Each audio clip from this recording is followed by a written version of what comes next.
Hello नमस्कार दोस्तों। आज मैं बहुत दिनों के बाद वीडियो बना रहा हूँ।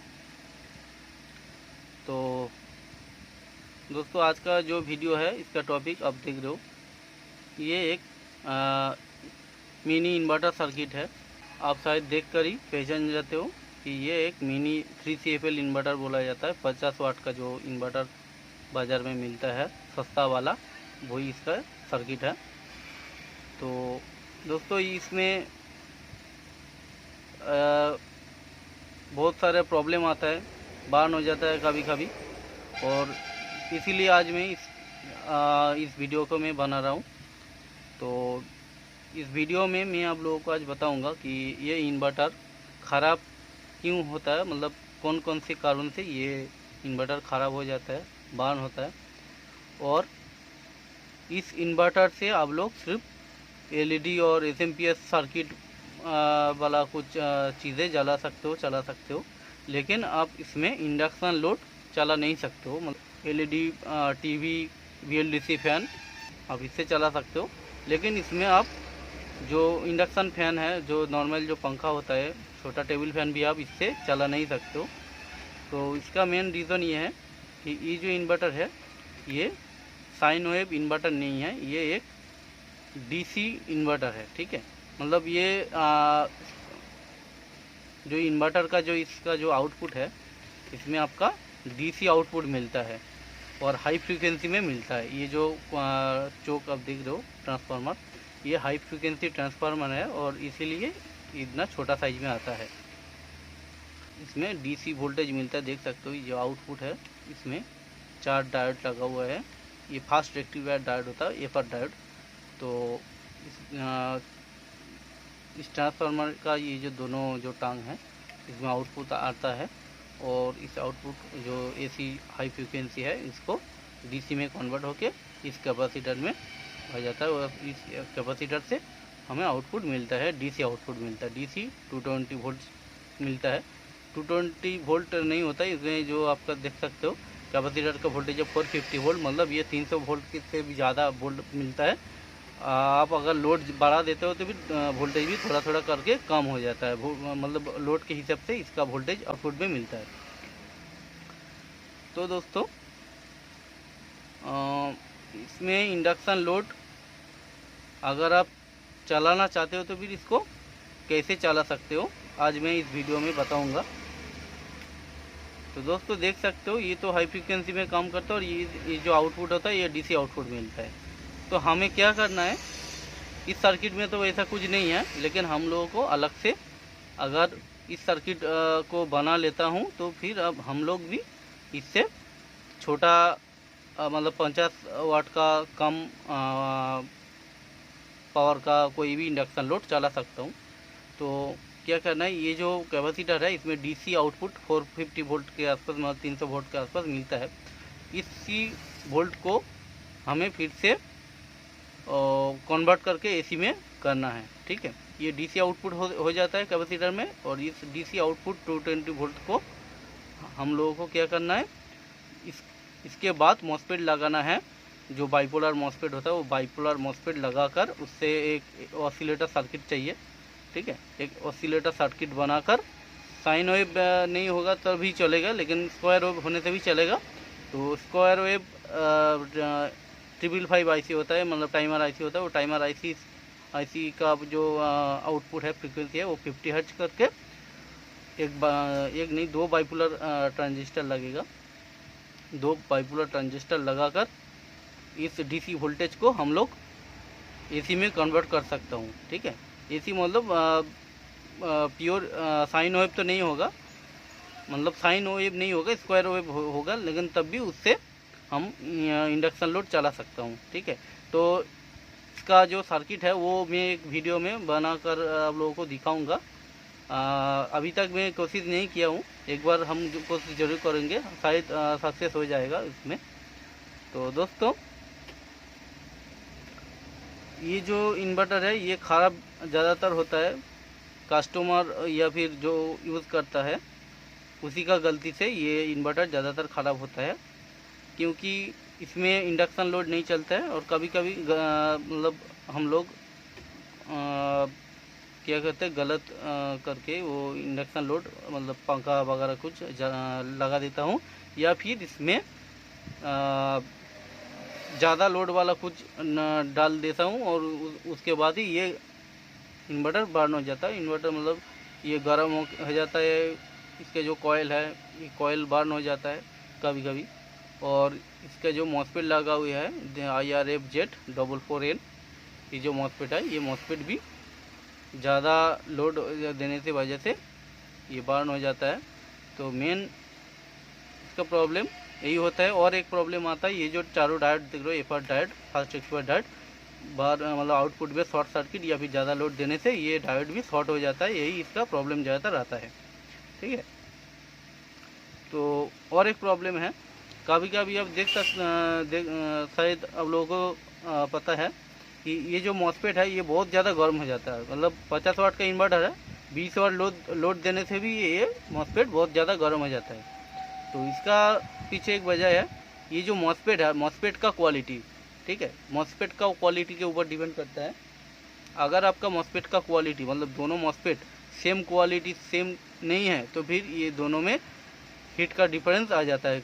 ये मतलब दोनों में से कोई एक ज़्यादा हीट होता है और दूसरा कम हीट होता है।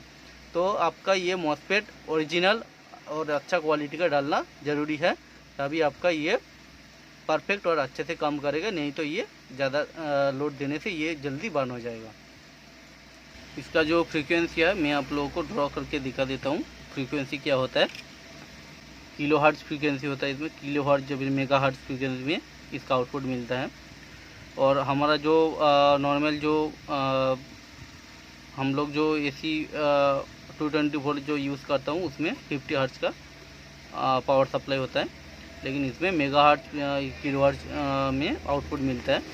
तो इतना ज़्यादा फ्रीक्वेंसी अगर हम लोग कोई भी सर्किट में या फिर कोई भी जगह में यूज़ करूँ तो फिर हमारा सर्किट ख़राब हो जाएगा। मतलब ये सर्किट ख़राब नहीं होगा, जो हम लोग यूज़ करूँगा वो मोबाइल चार्जर, TV ये सब ख़राब हो जाएगा।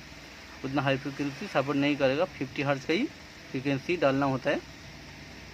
तो दोस्तों इसमें जो डायोड है, डायोड होकर ये फास्ट एक्सपायर डायोड होकर ये जो कैपेसिटर है इसमें हमारा DC वोल्टेज आता है। लेकिन फिर भी DC वोल्टेज मतलब ऐसे वोल्टेज आ जाता है।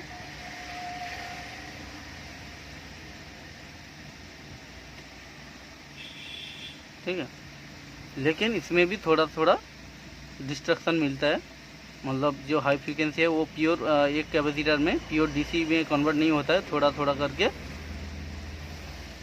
ऐसा ऐसा ऐसा ऐसा DC के अंदर भी थोड़ा AC मतलब हाई फ्रीक्वेंसी का हाँ फ्रीक्वेंसी मिल जाता है DC के अंदर ही। ये DC 220 वोल्ट के अंदर ही थोड़ा थोड़ा डिस्ट्रक्शन मिलता है। AC का जो डिस्ट्रक्शन होता है, सॉरी हाई फ्रीक्वेंसी का जो डिस्ट्रक्शन होता है वो मिलता है। लेकिन अगर हम लोग इसको स्क्वायर वेव में कन्वर्ट करता हूँ तो फिर कैसा होगा, इस DC को स्क्वायर वेव में कन्वर्ट करने के बाद ऐसे ऐसे करके हमारा आउटपुट फ्रीक्वेंसी मिलेगा।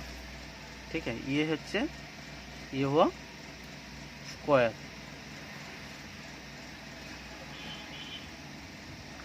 वेव, ठीक है। और साइन वेव होता है ऐसा, ये हो गया साइन वेव, ठीक है। और ये जीरो, ये हो गया 0 वोल्ट मिडिल में। मतलब ये अगर आपका वोल्ट इस साइड आ जाए तो फिर -220 वोल्ट, और इसमें आ जाता है तो +220 वोल्ट, और ये हो गया 0, ये 0 वोल्ट हो गया, मिडिल में 0 वोल्ट।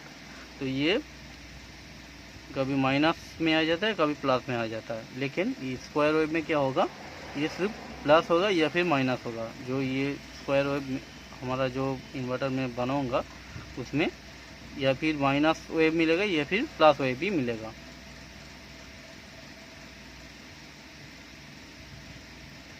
प्लस 220 वोल्ट, ये 0 वोल्ट, ठीक है। फिर से प्लस 220 वोल्ट और ये 0 वोल्ट, ऐसा वोल्टेज हमारा मिलेगा 50 हर्ट्ज में,